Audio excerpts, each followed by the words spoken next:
প্রিয় সিলেটবাসী, বর্তমানে বিশ্বে করোনা যেভাবে প্রভাব ফেলেছে সেই দিক থেকে আমরাও কিন্তু মুক্ত নয়। আমি সিলেটবাসীর উদ্দেশ্যে কয়েকটি কথা বলবো যে আপনারা অবশ্যই হোম কোয়ারেন্টাইনে থাকবেন।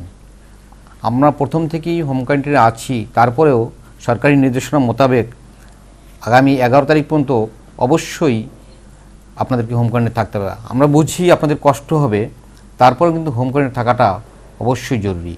এবং এই হোম কোয়ারেন্টাইনে থাকাটা কীভাবে থাকতে হবে সে ব্যাপারেও কিছু আপনাকে নিয়ম মেনে চলতে হবে। আপনাকে হোম কোয়ারেন্টাইনে থাকতে হলে আলাদা একটা রুমে থাকতে হবে।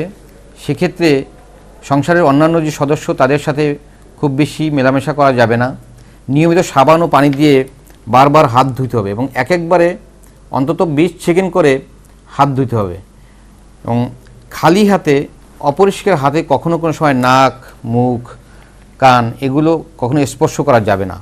যারা ইতিমধ্যেই সংক্রমিত হয়েছে এদের কাছ থেকে অবশ্যই দূরে থাকতে হবে। অপরিচিত লোক যদি কখনো বাসায় আসে তাদের কাছে মেলামেশা না করাই ভালো। তাদের সাথে হ্যান্ডশেক করা, কোলাকুলি করা এই সমস্ত জিনিস এড়িয়ে যেতে হবে।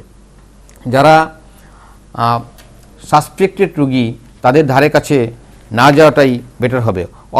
কেউ যদি অসুস্থ হয়ে যায় অসুস্থ হলে তাকে অবশ্যই হাসপাতালে শরণাপন্ন হতে হবে।